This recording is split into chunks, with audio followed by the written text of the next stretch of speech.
And yeah, thank you very much. Welcome once more to PSL headquarters. We're here to preview the MTN 8 semi-final, the first semi-final of the weekend, which will be Kaizer Chiefs up against Sundowns, Mamelodi Sundowns at the FNB Stadium. We are kicking off at 1500 hours with gates opening at 11 o'clock. Joined by the home team coach, Coach Molefi Ntseki from Kaizer Chiefs, just to preview this fixture. Coach, I've been asking a similar question.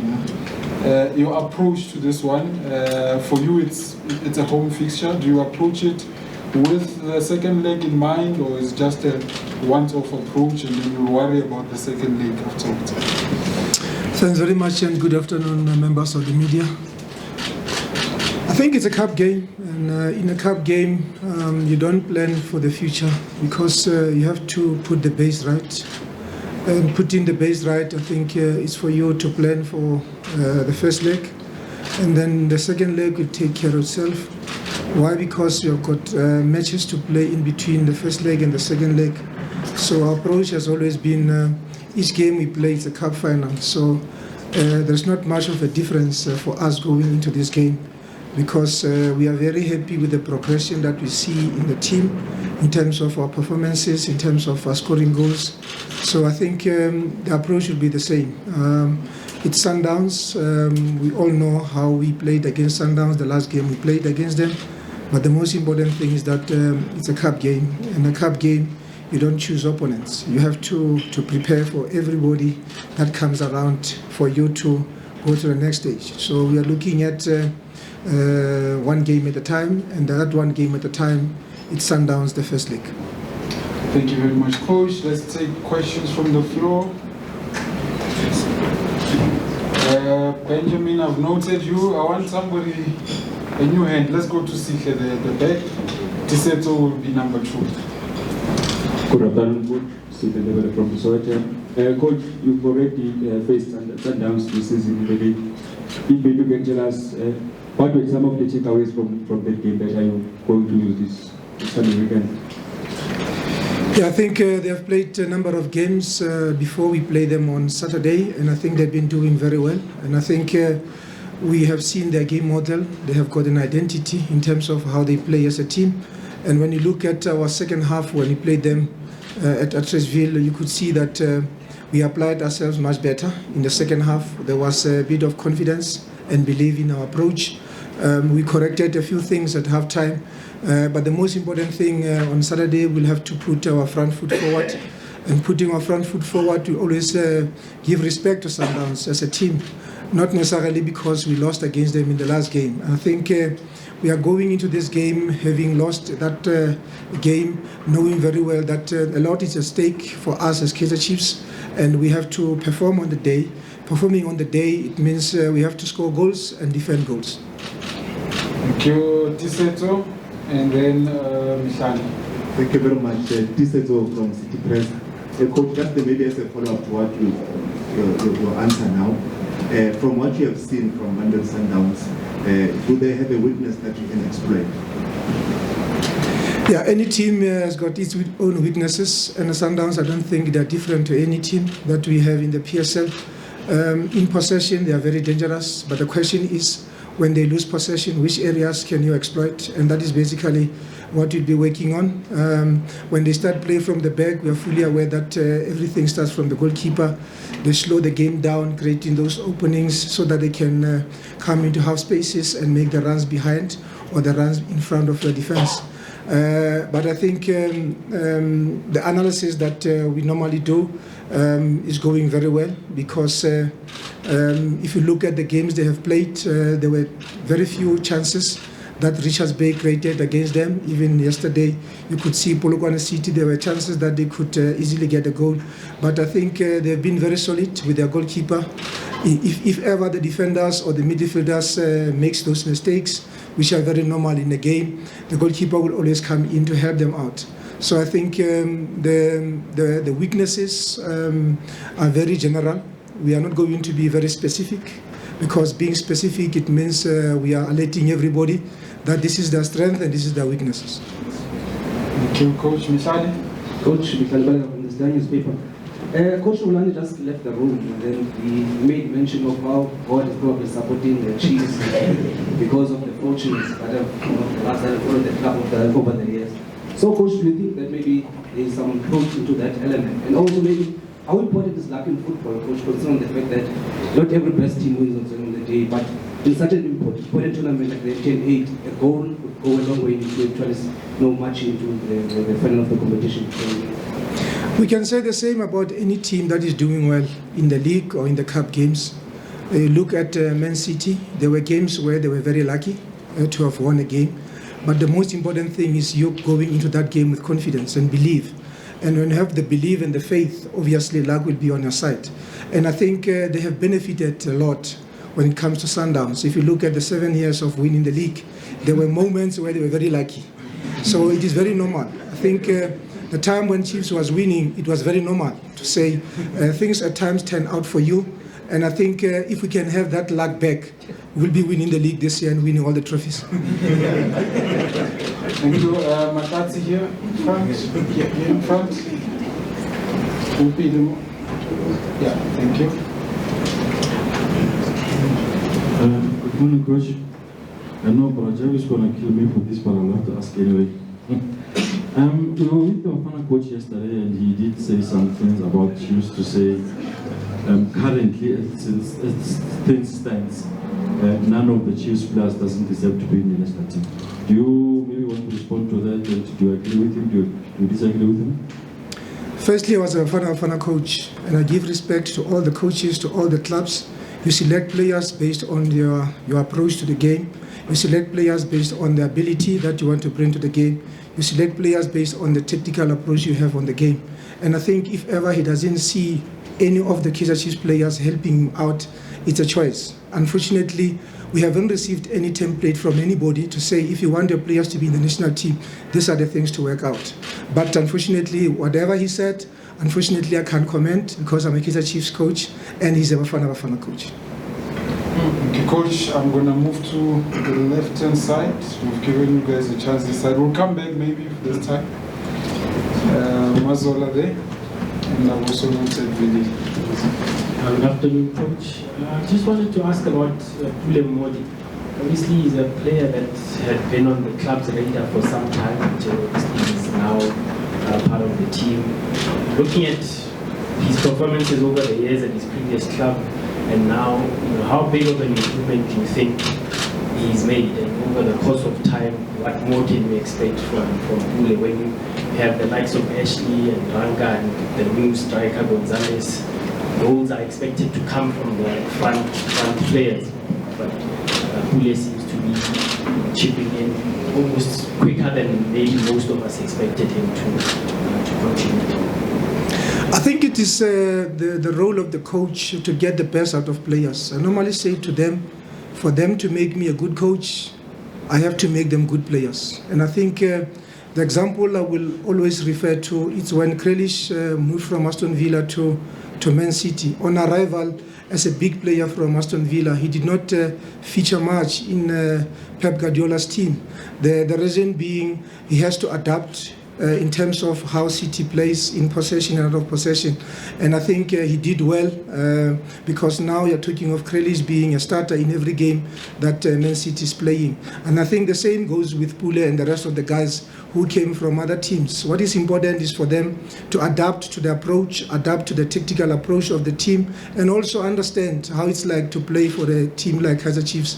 Because wherever you come from, you were a top player. The example that I've just made is that Grealish was not required to defend out of possession at Aston Villa. But when he got to Man City, every team, every player on the pitch was required to defend when they have to defend, was required to go in attack whenever they have to attack. And I think that is the improvement that we see coming out of the players that we just brought to the club recently. Everybody is working very hard. Everybody is trying to understand the demands and the pressure that comes with in possession and out of possession. And I think our front four has been doing very well in terms of complementing each other when we go forward and when we are in defense. So I think the likes of Pule, Potsani, Ash, the tactical cohesion is there. We are building on every member of the team to have that understanding and to implement our game plan. Okay, let's move on to Velile. Pass on the mic. I'll come back to you. Yes. Coach Velile from the CDC. Just in terms of your perspective around the team, if one looks at when you started and when you were committed to the project as the head coach, maybe you didn't have the luxury of other coaches who had a month or two to prepare, not just for the new season, but even for the pre-season as well. So how, because today we're finishing the first month of the season, what would you say about the progress of your team in relation to how you want them to play tactically? And I'm looking at the past two matches because you had two different approaches when you look at how you approached Amazulu and how you approached especially the first half of Stellenbosch and how you came back in the second half. I think in me accepting the position of a head coach at Kaizer Chiefs, I think mentally I had to cite myself, having been in the club for the past 2 seasons. But the tactical approach was more of a Bafana coach. You come into a club and you have to move into the pre-season. In 3 weeks' time, the league has to start. So how do you bring about understanding in the players that you have? How do you profile the players going into the first league match? And I think that has worked out very well. That experience from Bafana has really came into place, and it has really helped me, because when you are in the Bafana team, you are bringing players from all walks of life, some from overseas with different coaching philosophies, different ways of play. But I think with me coming into Kaizer Chiefs and having Coach Arthur and Coach Shepi around, it made my life a little bit easier. But the most important thing is how you put yourself inside the circle. And the circle, I mean the players that have been there, the players that are coming in, and how do you make each one of them to understand each other's qualities and how those qualities can be combined and give a team approach. And I think they have done very well. It's work in progress. We are being tested, and we are studying very hard to pass this test. And you can't ask for a particular type of test for you to do well. It comes in different ways. Amazulu comes with a different approach, Studies comes with a different approach. We are playing Sundowns now, it's a different approach, different qualities of players, but at the same time you have to adjust. But at the same time, you have to play a game to win. And playing a game to win, you have to come up with the strategy that will work for you on the day. Lawrence? Coach, from the Disky Times, you mentioned that your front 4 players are obviously progressing and doing well. Is it going to be maybe tempting to throw a debutant like Gonzalez against Sundowns if he's available? And then secondly, how close do you think you are to finding your best 11 now? I think I always say any team performance is affected by 3 phases of it. You have got your top 4, the front 4. Maybe they are getting it right, they are winning games, they are scoring goals. There will be times where there will be a loss of form. And when there is a loss of form, who have you prepared to come in and maybe to give you more of what you are getting from that player? There will be times where your top 4, you will lose one of them due to injuries. What have you prepared if ever that eventuality comes? You have a situation where your top 4, one of them gets a red card, gets suspended. How do you come up and then still give a good game? That is very important for you to look in those phases of the game and those challenges that might come, not obviously out of your choice. But the game itself will always throw those challenges at you. So when it comes to Gonzalez playing this week or any other time, I think we are still waiting for the paperwork to be finalized. But if ever everything is done on time, I think you'll be able to play for us when we come back from the FIFA week. All right, let's go then, Umbrella. Coach Siasana here from Sunny World. Coach, I'm interested in knowing how, or rather the thinking behind how you manage and integrate the younger players in the team. Because we've seen recently the Shawalalas, some people have been coming off the bench as opposed to last season. whereby they were starting matches and so forth. So I'd like to get the thinking behind how you are managing them, or you're managing them throughout the season.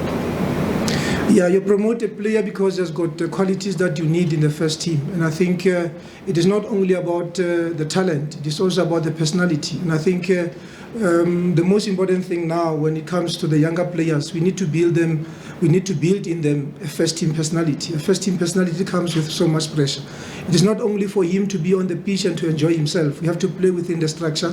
We have to respect the opponents. You also have to give yourself, you have to give an A game.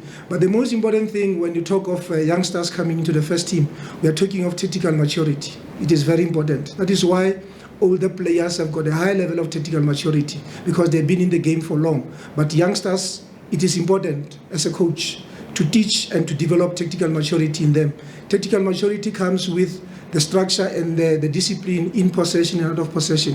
Why are you carrying the ball? Why are you playing as quick as you can so that every player on the pitch understands what is happening? Don't come up with surprises and then all of us, we get surprised by your actions. So it is important to have that tactical maturity. Coach, Coach, you are approaching this game with 2 wins at the back. 3-0 win, a 2-0 win. And yesterday you spoke about individual brilliance will eventually lead to team cohesion. The team will eventually do well. Your players are doing well individually. Do you think your players are at the point where they are confident enough to cause an upset on Sundowns on Sunday? And we've seen the likes of Josh Mahlo in the 10 minutes. They are trying to appease the crowd. Joshua will appease the crowd. Shows that the players are in a situation where they are trying to respond to the backlash the club had in the games and it didn't start well. So do you think that on Sunday you are approaching this game with high level of confidence compared to the first time you played them? There are some thousand in the league. I think firstly, you are a football club coach, and a football club coach is a team. And in this case, your team has to be ready because you're playing against another team. Individuals becomes part of the team, and each individual qualities becomes part of your tactical approach. And I think individuals that were brought to the club, individuals that we started working with, they are now coming together in terms of their understanding of the game. So when it comes to the Saturday match, I think Chiefs will be on the pitch. Chiefs has to protect the brand. Chiefs has to go out there and give their all. And those individuals will be within the team. Colin? Coach, Colin Hans from Joseph. Coach, coming from the debacle of Uruguay, the chaos in Uruguay, would you say this was an early rude awakening or maybe a wake-up call early in the season? Because it's not normal from the way things were done at Kaizer Chiefs. And also, just to check from the background of the 2 wins, would you say you're convinced that this boys understands the main mission? We might not be celebrating anything as of now because it's a youth responsibility. It's a big project that we are talking about. The disappointment that came with it has to be looked at, and we have to do things differently because the most important thing is the example I made of Grealish. You come into Kaizer Chiefs, you're a top player where you come from, and the first game you lose, the supporters are not happy, and then they start behaving like the way they did.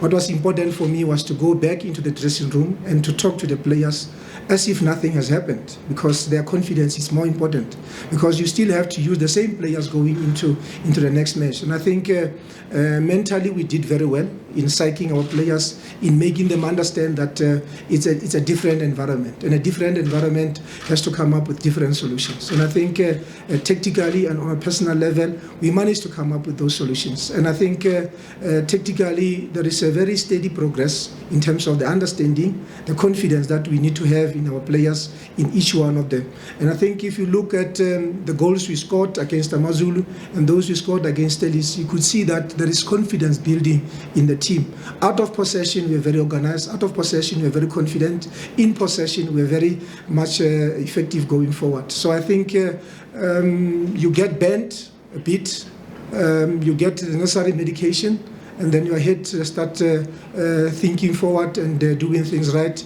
And then we can only say we don't appreciate what happened as a club, but the most important thing is let's support our players, let's support our technical team, because it's a game of football. All right, Coach, you seem like you're still in demand. We'll take only the last 2 questions and we'll close it. Far post Mtogozisi. You know, you've had a chance to say so. Yeah. I'm looking for someone who hasn't asked in this round. So ask Mtogozisi, go ahead. Mtogozisi, far post. Coach Edson Castillo, incredible footballer. So in the game against Cape Town City, I think there was a spell towards the end where he actually basically looked like Matt stayed as a 6 and he moved forward. What's his best position when you look at Edson Castillo? I've had this question many a times. When you're doing profile of him, he played as a 6, he also played as an 8. He scored goals for his team and he also covered the centre backs very well. And I think the way we play with 2 6s, there are times where we push him forward because he has got the qualities of getting into the box and also scoring. So in answering this question, I remember Letladi Madubanya when he came to Celtic, and I said, what type of a midfielder are you? He said, I'm a cocktail type of a player. So I think that's what we have from Edson Castillo. Cocktail. He's a 6 and an 8 and a 10. Last question. I'm looking for a new hand. Okay, in the absence of a new hand, then we can go back to Tisetu. Orumadi. Okay. Okay, thanks very much. Coach, how difficult or easy is it to motivate the boys to say, boys, maybe this is the one cup you can really win, also given that you win 4 or 5 matches and then into the final? To motivate our players going into this game. To say, maybe we can end this long trophy route and this MTN 8 for this year, maybe this is the cup we can win, given the weight or the pressure that comes with not having won a trophy for 8 years. What is important at Kaizer Chiefs now, what is happening, we are working on the 3 C's. Let's be calm, let's be in control of what is happening, let's be courageous as a team, but the most important thing, let's be confident. We are not reading much into the past, but we are looking very much in writing a new history. This new history has to come with a lot of challenges, a lot of personality expression in terms of what you do on the pitch, what you do at training, because I keep on saying nobody will ever put you in the team, in the starting 11. You have to put yourself in the starting 11. And that is a very fair competition that we have at the club. And that is why you see everybody is looking forward to be in the starting 11. Even those that are on the bench, even those that are in the grandstand, they're looking forward to say, if I come in the next game, I will do my best, because I'm courageous, I'm confident, and I'm very calm in terms of what is happening. The history is for the historians, the future is for Kaizer Chiefs.